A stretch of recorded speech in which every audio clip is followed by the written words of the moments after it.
So I just realized that when I do videos like this, I don't have my opening audio that I play, nor the music, nor do I have the music. So that's kind of interesting. I'm going to have to try to figure something out there, see if I can make a video-friendly type of an intro for these. I'm sure as of right now, it doesn't matter so much to people watching this. If you're a loyal listener, then you probably have heard that intro ad nauseum. And if you're not a loyal listener, you probably don't really care that much. So we'll see. We'll see if I can ever get that ironed out. So I want to continue discussing what we talked about our last episode, just some of the reading I've been doing as regards the church councils, the ecumenical councils, and also papal documents. So as I said last time, I have listened / read through all of the ecumenical councils, all 21 ecumenical councils, and also through all of the available papal documents that I could find in English up to Pius XII. And I'm working through Pius XII right now, and then we'll go to John the 23rd, Paul the 6th, John Paul the 1st, although I don't even know if he wrote anything. I have no idea if he wrote anything or not. He was only Pope for a month, so but before his untimely death, unfortunately. And then I'll move on to John Paul II, Benedict XVI, and then Francis. Now I have a lot of the more modern popes, particularly John Paul II, Benedict XVI, and Francis. I've already read a lot of their encyclicals and documents, but I have not read all of them. And I think just in keeping with the flow, I will try not to skip ones that I've already read, just for the sake of kind of getting the timeline, the evolution, the development of the thought of the popes throughout the last 1,000 years or so. Well, I guess really it's more like the last 800 years, because the earliest papal document I was able to find as of yet was, I believe it was Honorius III, his approval of the rule of St. Francis, which I believe was in 1216 or something to that effect. So I should know this. I used to be a Franciscan. I used to have that date memorized, but I've been out of the loop on those things for so long. All the specific Franciscan dates and things like that, I've been out of the loop for so long that it's kind of begun to wane in my head.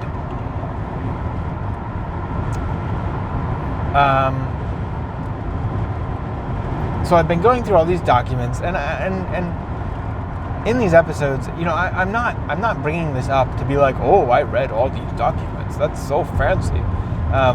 First of all, I didn't actually read the vast majority of them. I listened to them. I turned them into audiobooks and I listened to them. So it's not as difficult of a task, I would say, to do that as it would be reading through all of them. Reading is a much more active type of an endeavor, whereas listening to something is much more passive. So I wouldn't consider it to be a very large feat, having had listened to all of these documents in audio form.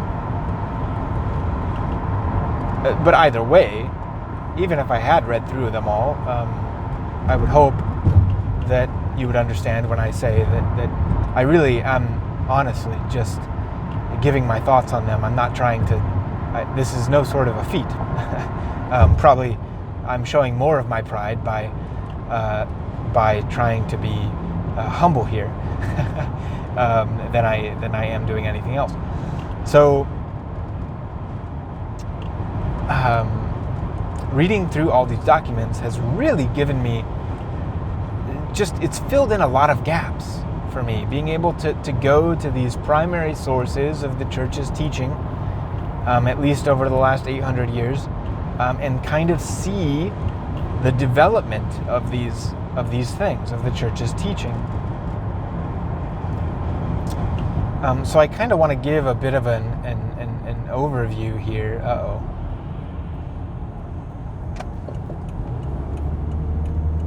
Something's going on. Looks like we must have a crash somewhere. That's no bueno. Well, this is all part of doing a podcast in your car, huh? You get stuff like this. Yeah, there must be a crash up there. Oh, jeez.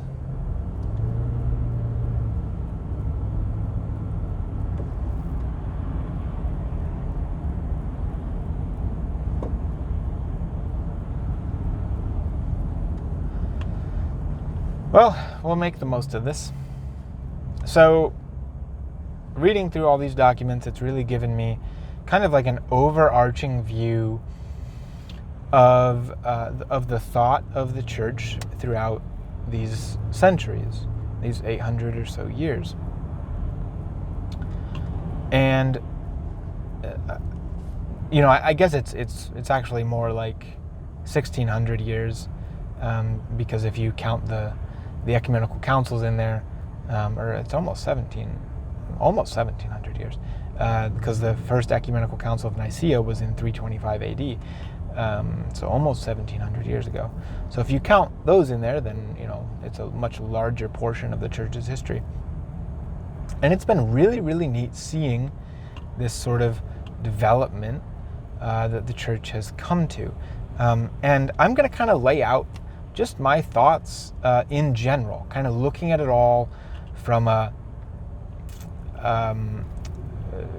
like an aerial view, not losing the forest for the trees here, hopefully. Hopefully I can give you kind of an overview.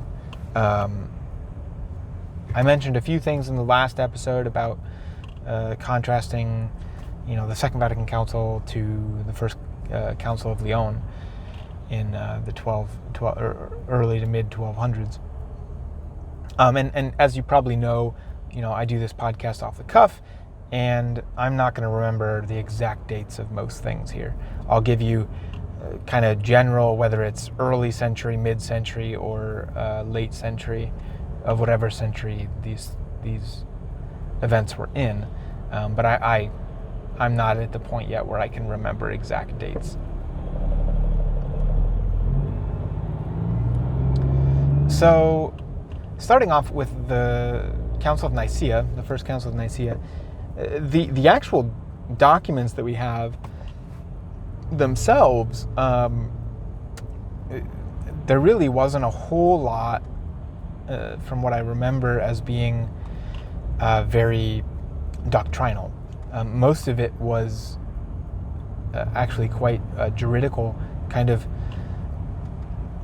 resolving some disputes between deacons and things like that, and like giving deacons their place. One of the canons was deacons should not receive the Eucharist before the priest or before the bishop. They should receive last out of the three because they are the least in rank, and basically they say that the one confecting the sacrament needs to be the first to receive it. Okay.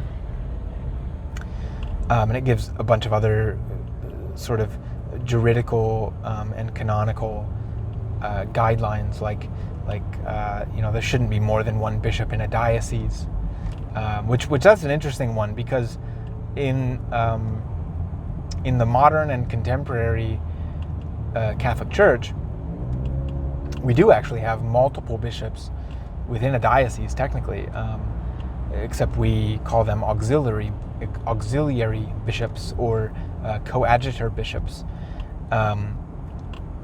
And so it's not like there's only one bishop to a diocese per se. Rather, in this sort of setup, as we have it today, there's one diocesan bishop, and then he has the auxiliaries or the coadjutors, whatever they might be called. I think in canon law there is actually a difference between those two, but I do not remember what the difference is. And the auxiliary or the coadjutor has basically the on the ground, the hands-on authority over the people within a region of that diocese. Okay, it's like almost like a sub-diocese. And then the diocesan bishop himself is more of like an administrator over those auxiliary or coadjutor bishops. So that's kind of something I noticed was interesting, just over the evolution of canon law and how the church is set up juridically. Now, yes, we do try to have one bishop in a diocese in most cases, but there are some dioceses where there are so many people in them, and it's maybe a very small geographical area, but it's very, very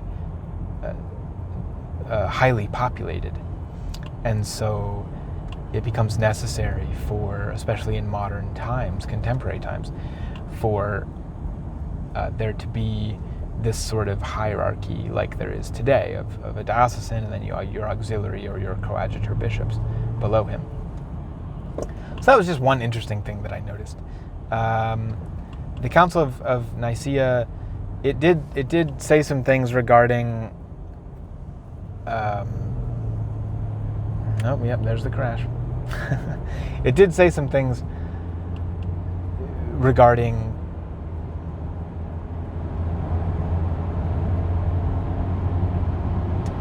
the heresy of Aryanism.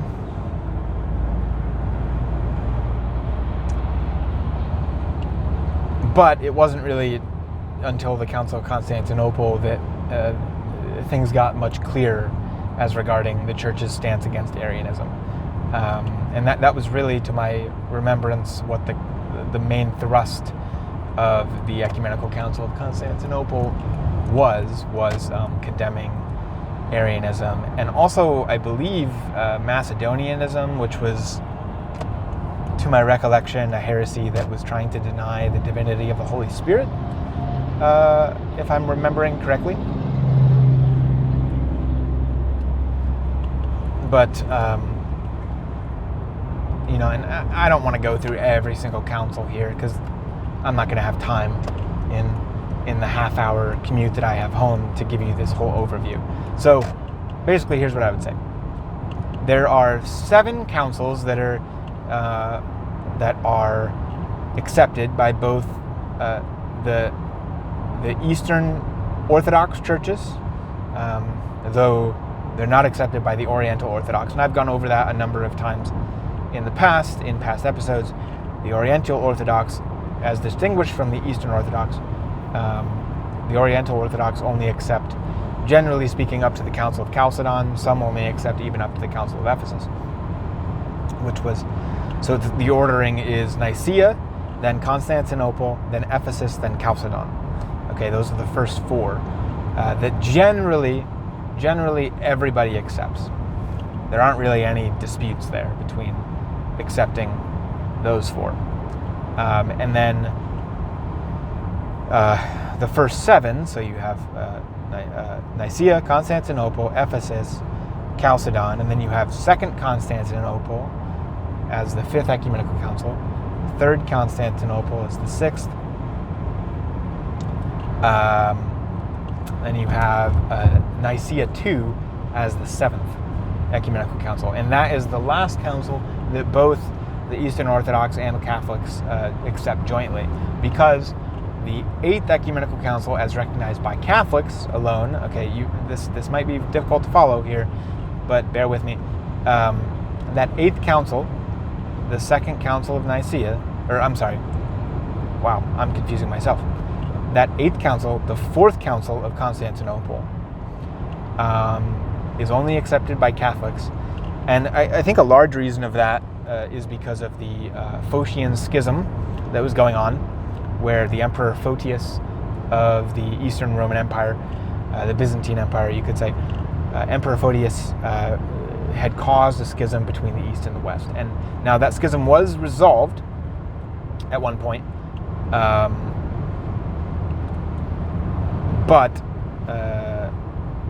but it did leave some lasting differences between the two churches. And again, I'm not giving a real good, probably, summary here of that whole ordeal. There are multitudes of YouTube videos and podcasts that can go over the Photian Schism much better than I can. But because of those differences arising from that schism, it was eventually healed, only to be then broken again in 1054.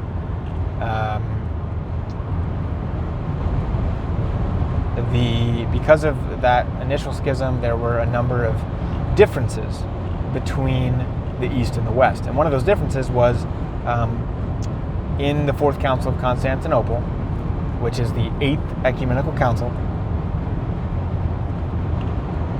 The doctrine of papal universal jurisdiction was defined in that council. They defined the Pope, the Bishop of Rome, as having universal jurisdiction over the entire church.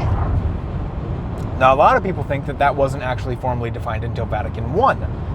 That's false.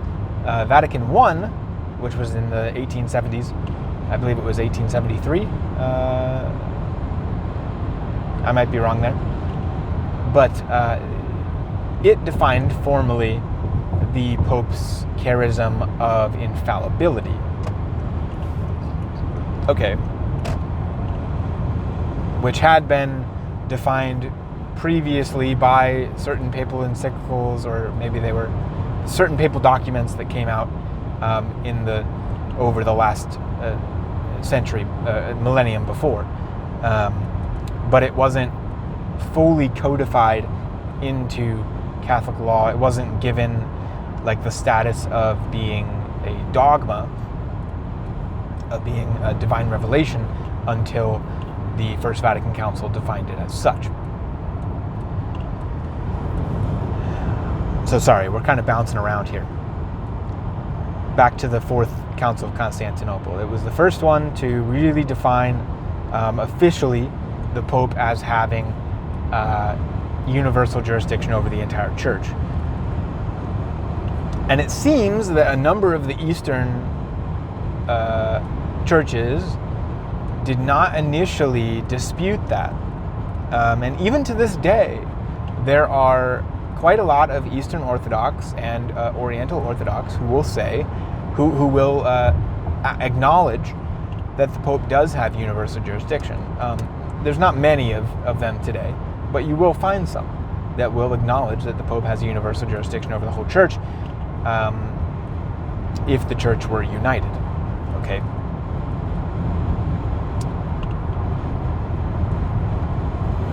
But that was kind of the main thrust, I would say, the defining the defining aspect of that Fourth Council of Constantinople. There were also a bunch of other things that happened during it, but I cannot remember them off the cuff right now. Then you get into the Lateran councils, the first through the fourth Lateran council. There were four of them, right? So these would be the 9th, 10th, 11th, and 12th councils. Okay. And they did things such as kind of formally proclaim the Crusades.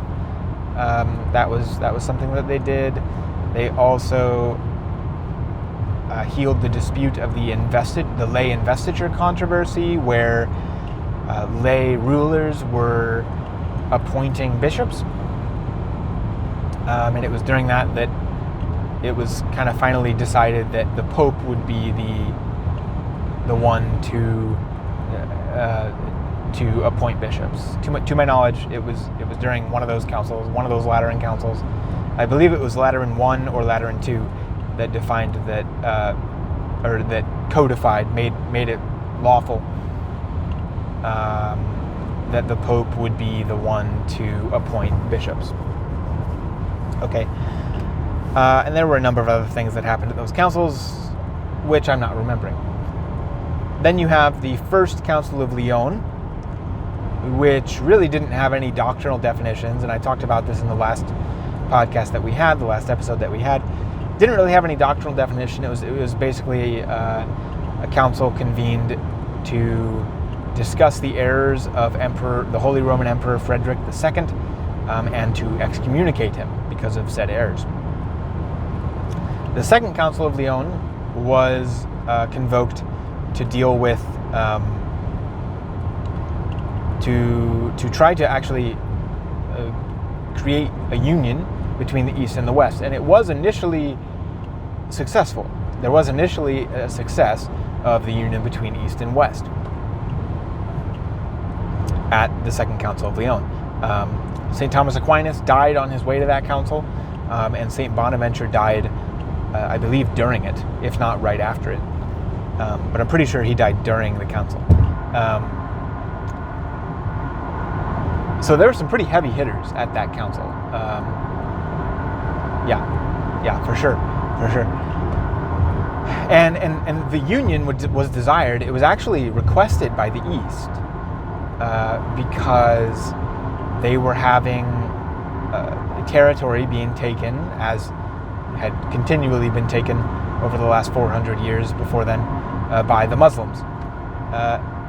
And they were hoping that the reunion of the two churches of East and West would allow them to more efficaciously defend themselves from the Muslims, from the Mohammedans, as they would call them. And because I think because the union was requested for that reason, it's not surprising that it didn't stick. Okay. They did in the Acts of the Council, they did come to tons of agreements, and it was quite beautiful. Reading through the council, it's quite beautiful to see the agreements that they came to. But then once the delegates from Constantinople got back to the Patriarch and to the Emperor, the Byzantine Emperor, the laity basically and the clergy in the East demanded that the reunion not happen, and so it didn't come to fruition. Basically, very sadly, did not come to fruition. So, and then in the 1311 and 1312, you have the Council of Florence come up, which did things like suppress the Order of the Knights Templar. There were a lot of problems there. Suppressed the Order of the Knights Templar and gave all of their possessions, all of their ecclesiastical benefices, as they would be called. So all of their temporal goods, including all of their buildings and churches and grounds, and really everything that they had, over to the Knights Hospitaller, the Order of the Hospitallers, which were another military order at the time. So they were suppressed. The Templars were suppressed during that council. There were a number of other things that were defined at that council, notably the definitions on the soul as being the form of the body. That definition was made at that Council of Vienne, and also, I had it in my head and I was going to say it. Oh, come on. Oh, and the council notably called for there to be teachers of the biblical languages, so Hebrew, Greek, Aramaic, and then of course Latin. But they especially wanted to encourage people to teach the non-Latin languages to the clergy and to those who would be professors, doctors of theology and doctors of scriptural exegesis, right? And to my knowledge, this plea of the Council of Vienne didn't really take root very well. And it seems like that was at least one factor in the Protestant Reformation, which, was 200 years or so later, was that they didn't like that the church at the time wasn't really getting into the biblical languages. And that really was a problem. And it's unfortunate that it wasn't taken as seriously as it should have been. Now, does that mean that directive wasn't heeded at all? No, I'm sure it was heeded in many, many places. But there was definitely, at the time, it seems to me, there was definitely a lack of knowledge of the biblical languages within the clergy and within the doctors of theology. Not to say that it was non-existent, of course not, but it was not as prevalent as it probably should have been. And another reason why they wanted the people to study these languages was for the purpose of the reunion of East and West. If the clergy knew more about the Greek language, they would be able to more efficaciously read the Eastern Fathers and more efficaciously deal with the reunion of the Eastern and Western churches, be able to relate more with those of the Eastern churches that were in schism, right? So, yeah, that was also, I think, a very notable thing within the Council of Vienne. So that's kind of an overview there. You then have, after the Council of Vienne, you have the Council of Basil-Ferrara-Florence, and this one, man, it was probably the most entertaining one to read, I think. The acts of the Council of Basil-Ferrara-Florence were very entertaining. One of the things that was defined at that council was that a pope cannot, willy-nilly move the council at his own whim without the approbation of the council. Okay, and there was actually a schism that happened during that council where an anti-pope was set up. I believe it was the anti-pope Felix V. He set up a rival ecumenical council to the Council of Basil-Ferrara-Florence. So it gets a little confusing here because the council was initially set up at Basel, then it moved to Florence, and I believe it was a papal directive that moved it to Florence. No, I'm sorry. Okay, let's back up here. The Council of Basil-Ferrara-Florence was mainly convoked, it seems to me, to be another chance at union between the East and the West. And they paid for all the patriarchs and a bunch of their clergy and bishops to come. They paid their way. The Pope paid their way to come across the Adriatic Sea to Basel. I believe it was eventually at Basel where they came, or they were going to come.